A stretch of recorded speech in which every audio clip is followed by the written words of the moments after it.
ишкерлерди коргой турган жаңы институт, бизнес акыйкатчы институтун түзүү чечими кабыл алынды. Жакында бул да ишке аша баштайт. Президент Сооронбай Жээнбеков жок дегенде жылына сыртка чыгып бирден долбоор алып келсеңер дагы 40 районго жылына 40 долбоор менен инвесторлор келет деди.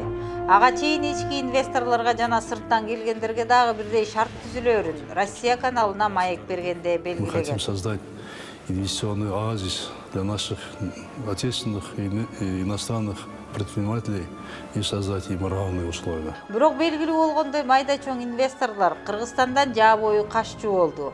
Себеби укук коргоо органдары чала сабат иш алып барып, инвесторлорду дээрлик дем алдырбайт экен.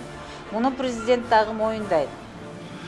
Чет өлкө жарандарын жана инвесторлордун республикабызда мүлктөрүн тартып алуу максатында мыйзам чечимдер чыгарып жаткандарын мына күбө болдубуз. Говорит ТВ мультимедиалык агенттигине мына ушундай укук коргоо органдарындагы башаламан иш-аракеттерден улам жабырлануучудан айыпталуучуга айланып, камакка алынган россиялык бизнесмендин жакындары кайрылып, президенттен үмүт кылып жатышканын белгилешти. Президент Кыргызской республики Сооронбай Шарипович неоднократно говорил о том, что защита собственности является необходимым ключевым условием для того, чтобы развивалась рыночная экономика Кыргызстана. Но вот, к сожалению, с защитой собственности вышла какая-то проблема. Маселенин чоо жайы төмөндөгүдөй экен. Россиянын жараны Сергей Фищенко 2013-жылы Кыргызстанга келип, кыргызстандык жарандар менен биргеликте кыргыз-россиялык фирма Акиф ОСОсун негиздеп, 2013-жылы Россиялык инвестициялык банктан 3 миллион доллар кредит алышкан. Алынган акча каражаты Ош базарындагы эт саткан павильондун материалдык абалын негиздегенге жумшалган. Муну аталган фирманын директорунун орун басары дагы баса белгиледи. Ең немеселе мынау нержавеющий темирлерди котордук. Мына күрчөктөр мурун кара темир эле да. Анан кийин этке сәл неме берчиле. Азыр бүт булар пищевой нержавейкага которгонбуз. Бул бир, экинчи мына немелерди, вентиляционный немелердин баарын жазадык. Өтө булар да кымбат неме экен. Вентиляция жасадык да. Жайында салкын, кышында жылуу болуп турат да. Кредит 2016-жылдын март айына чейин үзгүлтүксүз төлөнүп келип, андан бери чырлуу маселеге айланган. Себеби редакцияга кайрылгандардын маалыматына караганда, аталган фирма Акиф ОСОсунун башкы директору Исмар Майсизов аттуу адамдын жана анын айланасындагылардын аракети менен рейдерлик басып алууга туш болгон.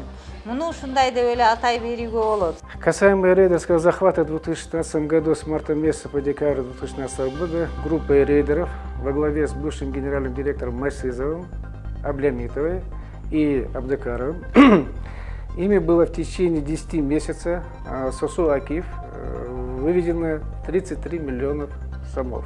Что касается более $500 000 они захватили из ОСО Акиф, то есть похитили с ОСО Акиф. Себеби аталган иштин катышуучулары Мухтарбек Аманкулов деген адам соттолуп, Фарида Аблямитова менен Болот Абдыкаровго издөө жарыяланган. При этом, по данному факту, они причинили и ущерб государству более 4 миллионов сомов, который на сегодняшний день висит на Акиф. В ходе судебного заседания было выявлено, что сам Аманкулов Мухтар тоже является жертвой этой преступной группы Аблямитова, Абдыкарова и Майсизова. Исмар Майсизовдун үстүнөн сот 1 жылдан ашуун убакыттан бери уланып, учурда 1-май райондук сотуна иш кайра кайтарылган. 10 ай аралыгында Акиф фирмасынан бул кылмыш жоопкерчилигине тартылып жаткан адамдар тарабынан 33 миллион сомдун изи чыкпай жоголгон. В ходе судебного заседания в отношении Майсизова Исмара Мухамедовича Первомайским районным судом судья Термичиков фактически установил в том, что предельно совершено преступление в части касаемо мошенничества, подделки документов. Фактически установил совершено это преступление. Более того, ему было указано, направлено на восполнение пробела следствия в том, что дополнительно недопредъявлено ряд тяжких статей, в том числе и за заведомо ложный донос, и за неуплату налогов, и в части злоупотребления служащим коммерческих организаций. Минтип Акиф фирмасын басып алуу аракети болгондугу укуктук жактан далилденип, сот иштери жүрүп жаткандыгына карабай, учурда Акиф фирма ОСОсунун негиздөөчүлөрүнө финансы полициясы иш козгогон. В производстве Следственного управления Государственной службы по борьбе с экономическими преступлениями при правительстве Кыргызской Республики, финансовая полиция, находится ряд уголовных дел, связанных с УСО фирма «Акиф», в том числе уголовное дело, возбужденное в отношении гражданина Фищенко по факту мошеннических действий и завладения денежными средствами в особо крупном размере на общую сумму более $3 миллионов США.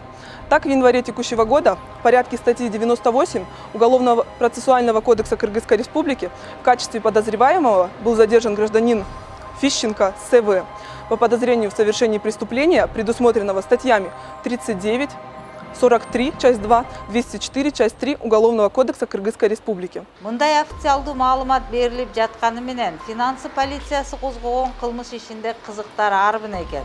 Анткени кредиттик келишимге ылайык рейдерлик басып алуу болгонго чейин Росенбангтан алынган кредитти фирма «Акиф» ОСОсу төлөп келген. Келишимге ылайык күрөөгө коюлган фирманын мүлктөрүнөн сырткары учредительдердин жеке мүлктөрү, анын ичинде россиялык учурда камакта отурган жаран Сергей Фищенконун дагы мүлктөрү күрөөдө турат.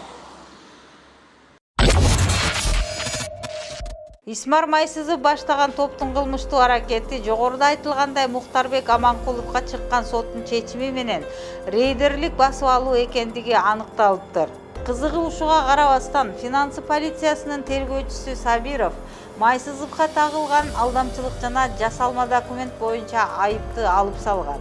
Ал эми Исмар Майсызовго козголгон кылмыш ишинде Сергей Фищенко жабырлануучу экендигине карабастан аны айыпталуучу кылууга жандалбастаганы түшүнүксүз.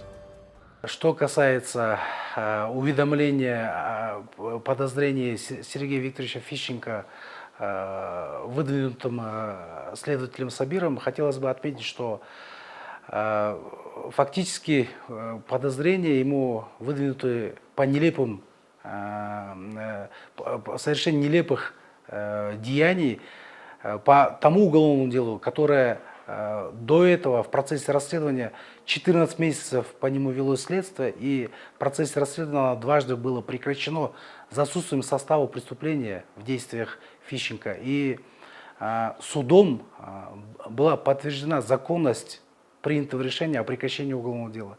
Несмотря на это, следователь Сабиров выдвинул нелепые подозрения в отношении Фищенко о том, что он якобы намеревался мошенническим путем присвоить, обманным путем завладеть имуществом АО «Росенбанк». Хотя фактически заявление и согласие об этом Росенбанк не давал. Биз аталган ишти материалдар менен таанышып чыгып, тергөө иштерине байланыштуу бир катар суроолор пайда болгондуктан «Акиф» фирмасынын иши боюнча башкы прокуратурага суроо талап жөнөттүк. Бул боюнча кийин кошумча маалыматтарды беребиз.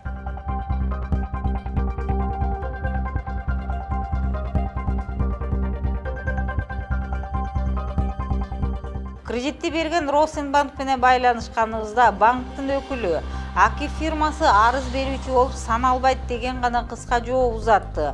Арыз берүүчү болуп саналбаса, күрөөдө турган мүлктөр эмнеге «Акиф» фирмасына таандык деген сурообуз дагы жоопсуз калды.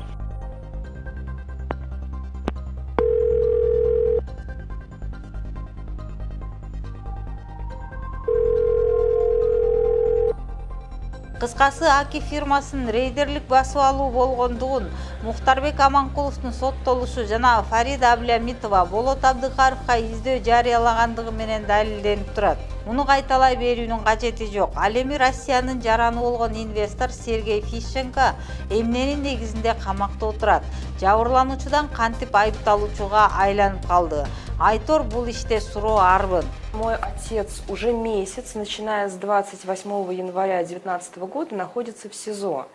При этом он находится в СИЗО по обвинению, которое не может понять ни он сам, ни следователь, ни прокурор, которые это обвинение поддерживают. Даже в судах, собственно, отец задает вопрос о том, что разъясните мне суть, в чем я обвиняюсь. Они этого разъяснить не могут. На наш взгляд, сейчас это все сделано исключительно с попыткой силового захвата собственности. Жыйынтыктап айтканда, укук коргоо органдары тарабынан сырттан келген инвесторлорго мындай мамиле улана берсе, президент Сооронбай Жээнбековдун инвесторлорду тартуу тууралуу жакшы тилеги жомок бойдон эле калат. Тагыраагы анын ишке ашпай калышына жабырлануучу менен айыпталуучунун айырмасын билбеген же билсе дагы атайы иш жасаган тергөөчүлөр себепчи болушу толук мүмкүн.